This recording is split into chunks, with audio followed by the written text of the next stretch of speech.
between the police and the public, and you said it's politics. Is that an admission that the National Police Service, an independent institution, is swayed by politics? No. They are not swayed by politics. You know, police has a responsibility to protect life and property and protect everyone. You know, our discussion here, especially on police reforms, need not to be narrowed to demonstrations, picketings in the city. We need to look at the role of police on day-to-day basis.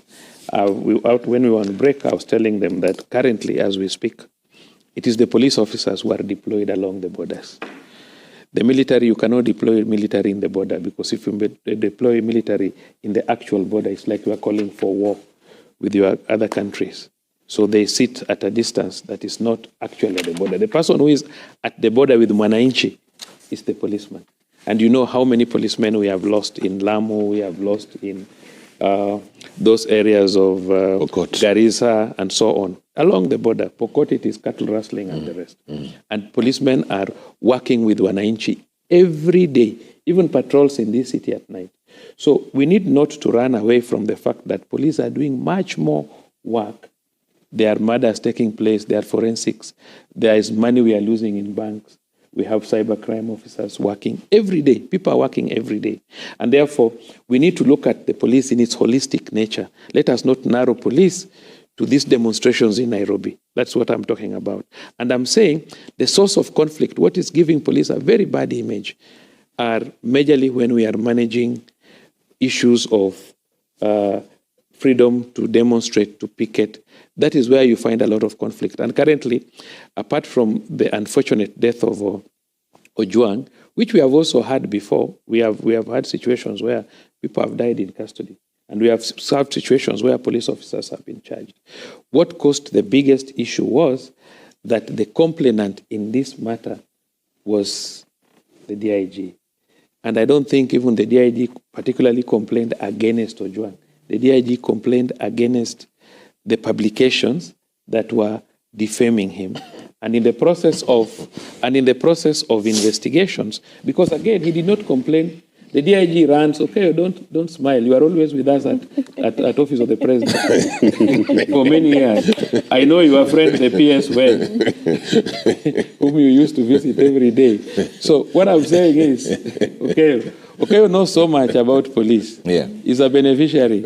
And he's saying that most of these reforms is just he's part of us. He knows a lot. He's taking privileged information.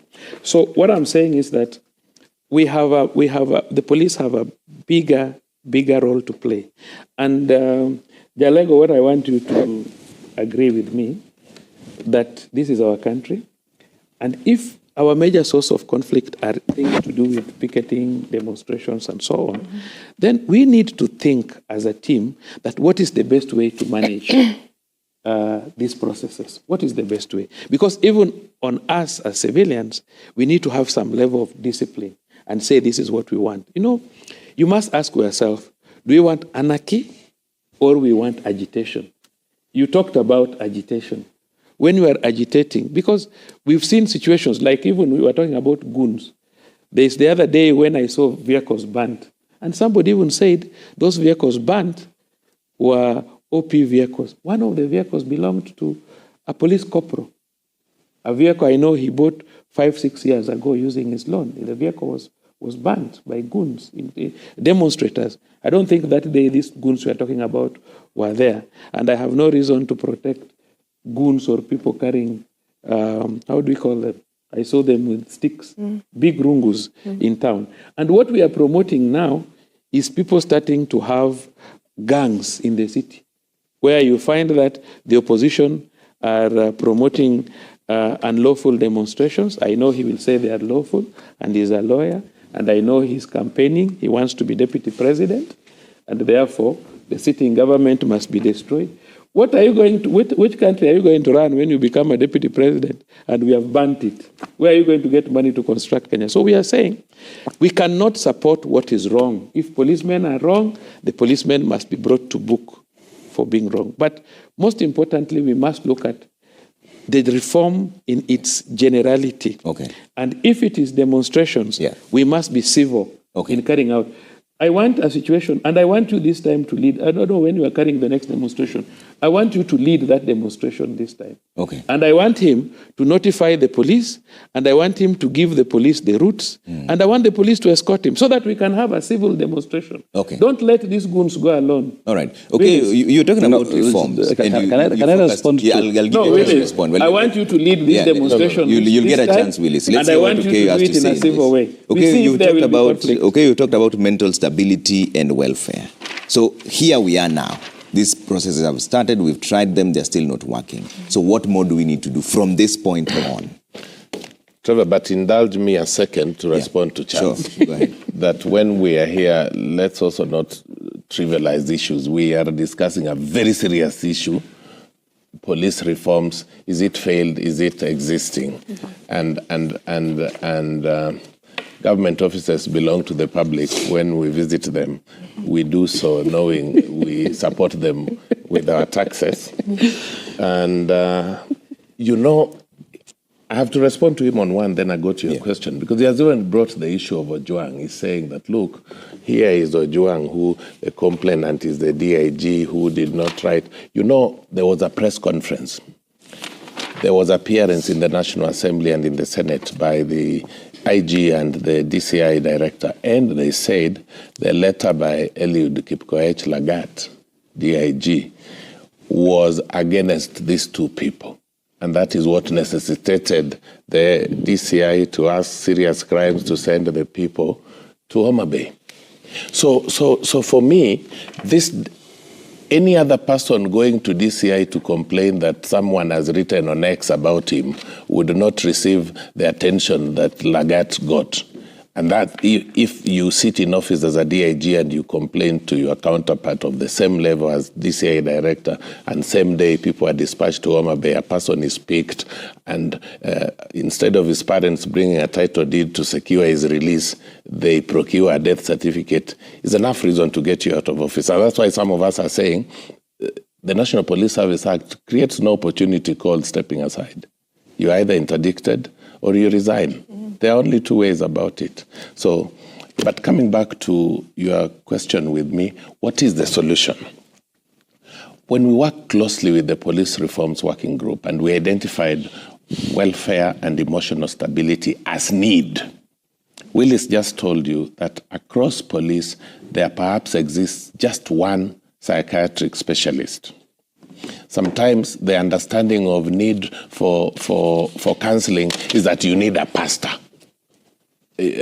Trevor, even pastors need counseling and psychosocial support for stability because of the plethora of economic issues people are going through today. So we did say in our time that let us remunerate them well, let us give them very good working conditions, even for residents. Those are the times you'd see police living in uni-huts, sharing rooms where you have one who is single, sharing a room with one who is married, and the one who is single is being visited by a potential spouse, and in the process affects the mental stability of children who are also growing up in this house. So the issues we had narrowed down that were critical was housing as welfare and remuneration. Because the money being drawn from National Treasury in the name of police reforms is enough to contemplate paying the police officers very well. You remember the agitation by the Private Security Regulatory Authority that security guards be paid $30,000. So at that point, someone ought to have said, okay, this is our saga, our state corporation, asking that guards be paid $30,000. And they just used rungus. What about police? At that point, a conversation needed to have a reason to talk about police. For me, as a person familiar with their operations, I still hold the view that a lot of this rage and indiscipline on them can be handled psychosocially and by looking at their remuneration and welfare, and even exposing them to help by therapists and psychologists. Remember what Willis, I'm associating with Willis. But as it is, and then politicians who are using them, whether those politicians support government or are opposed to government, must be called out. Because assuming you did not deploy these goons and the police and just allowed the demos to go on, I am tempted to think it would not have gotten as ugly as it got to. What about recruitment and training? Most people have talked about starting at that granular point. Yes, I agree with that, because you see, we only changed adjectives, removed the word force and put service, but the mindset remained. So this mindset ought to be addressed at the... Charles will not convince us that there has been any review on the police curriculum of the 9 months they go to Kiganjo. Times have evolved. Today, even criminals or young people come from universities, they know, they are tech savvy. The policeman still goes there. Today, you will still be told if you have a person with C, they can't go to police because police are looking for D. And I can say that looking in the eye of the public, and that we can also make police an equal opportunity employer. And when you ask them, this child's included, he will tell you, oh, you know, if we get them with A, B, C, then in a minute, they advance their education, they start looking for jobs. What is difficult in making police an equal opportunity employer using the taxes Kenyans pay? It is possible. And then do other jurisdictions survey and say, how is it that in other jurisdictions, police are civil? And finally, Willis here talked of police subjecting themselves to civilian authority. Did you even know that already in the Constitution there exists something called County Policing Authority? It's not about County Policing Authority. The County Policing Authority is established by an act of Parliament. It sets out its leadership. It will be chaired by the county governor. It would have police in it. Some people just fear operationalizing it. If you operationalized it, you would go to the model that Willis was talking about, where then this committee, once it devolves itself up to the station at the SEC level and the OCS level, they're able to work closely, see what hazards are in the police cells, see whether it is possible to keep one person in a cell alone, whether the walls are smooth or they are available for a person to hit his head on it in the name of wanting to go home, for example. So I would say one other thing for MPs to consider is to demand, and even Kenyans can now demand, because MPs did their bit. It is the government that is not operationalizing the County Policing Authority, which then would go down all the way. Okay. Willis, as you give your recommendations, when you look at what happened even in Parliament during the inquiry into the death of Albert Ojwang, there were statements that were outright lies. And the police officers eventually said that this was incorrect, like the statement of him hitting his head against the wall, and then autopsy results show that he was actually strangled and there was torture involved. Who bears the greatest responsibility at that point? You know, in all this saga of Albert Ojwang, the person who bears the greatest responsibility is somebody called Eliud Lagat, DIG. He was the complainant, and I'm persuaded to believe that even the signal to go and collect Ojwang from Omabe probably didn't even come from Amen. DIG Lagat called them directly. Because I saw the pictures from Standard Media Group where he had deployed the GSU to that place. I don't think the GSU commandant. So we had a complainant here who was not your ordinary complainant. He went outside and was now superimposing himself on the entire system to make sure that he gets Albert Ojwang.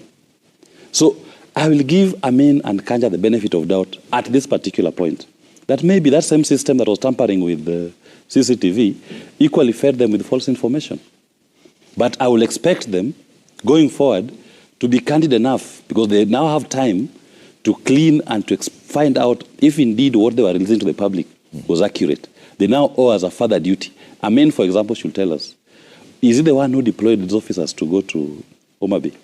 And can he show us and explain the handing over of Albert Ojwang by his officers to OCS Central? That will help us in terms of cleaning the system. But I must go and say this also. When we say that the police are complicit, in fact, police are allowing themselves to be used by legacy politicians to undermine our constitution. Because when a legacy politician publicly says, on Tuesday, tutakuta Mtanipata town, threats are issued to the public. Not a single investigation done by the police. They're the investigating agents. They don't investigate that one. Attacks are done against civilians. They're not investigating. In fact, the police are using their vehicles as cover to the goons to invade town and attack other civilians. Not a single investigation. And yet, we have Albert Ojwang lying in a cold morgue today for purportedly posting something on retweeting something on X. When somebody is walking armed to attack and to kill civilians, the police turn a blind eye. They don't see it. Threats are issued to members of the public. And for what? My brother here is telling me that we should not allow anarchy, we should allow not demonstrate every day, agitate every day. Our Article 37 of the Constitution, I can demonstrate every single day of my entire life. And I can demonstrate on anything. That is my right. And the police led by Owino should not try to gag us or tell us how to exercise and enjoy that right. Just like they have their right not to demonstrate, I have my right. Another Kenyan has his right to demonstrate. And he's challenging me to lead the next demonstration. I'll say this. The issues for which the Kenyan people are demonstrating against are led by all Kenyans. I am not superimposing myself as their leader. I attend all demonstrations in this country. And for your information, go online. Here I am on the streets on the 17th. No, the latest. no, I'm talking of the latest. I'm on the streets on the 17th demonstrating. And I'm not going there as a leader. Yeah. I'm going there as a Kenyan enjoying my Article 37 right to demonstrate and to picket. Peaceably. So it should not be that when I'm out there demonstrating, I don't want to see Owino and his cohorts come with goons carrying batons to beat me up and other fellow demonstrators. When Owino and his cohorts are deployed on the streets, what I expect of them is to have first aid equipment in case somebody faints out of fatigue. I expect of them water to help give us water. I expect of them to help marshal us. If the site of the demonstration is Parliament, I expect the police to walk with us to Parliament, up to that epicenter, to demonstrate and to just make sure that we fully enjoy our Article 37 rights. But when the police turn themselves to become a superintendent of how to exercise the right, and they are given guns, ask yourself, when a citizen has said, I'm going to demonstrate, the response from the police when they are notified is to give guns to officers and deploy them. What are you sending? What message are you telling that policeman you've given a gun? Okay. So Baraza, for example, was given that shotgun with bullets. What was he being told indirectly? The same police system had told him, we have given you a gun, go and use it to shoot, to kill. If it was about protecting property or controlling the manner in which the demonstration are done, Baraza should have been given a baton, bottles of water, first aid kits, bandage, to assist anybody, give him glucose, to give demonstrators.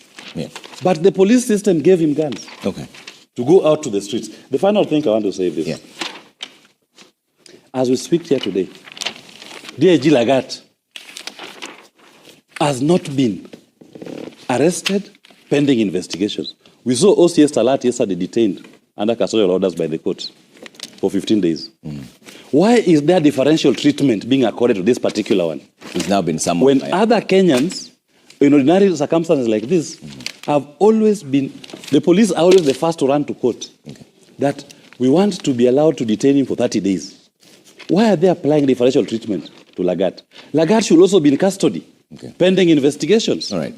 Gloria, from the LSK perspective, and so you had a press conference yesterday, what are the next steps from your side? We saw there was a promise to head to ICC, and you also said that you've collected enough evidence to show that the police are working in cahoots with the goons.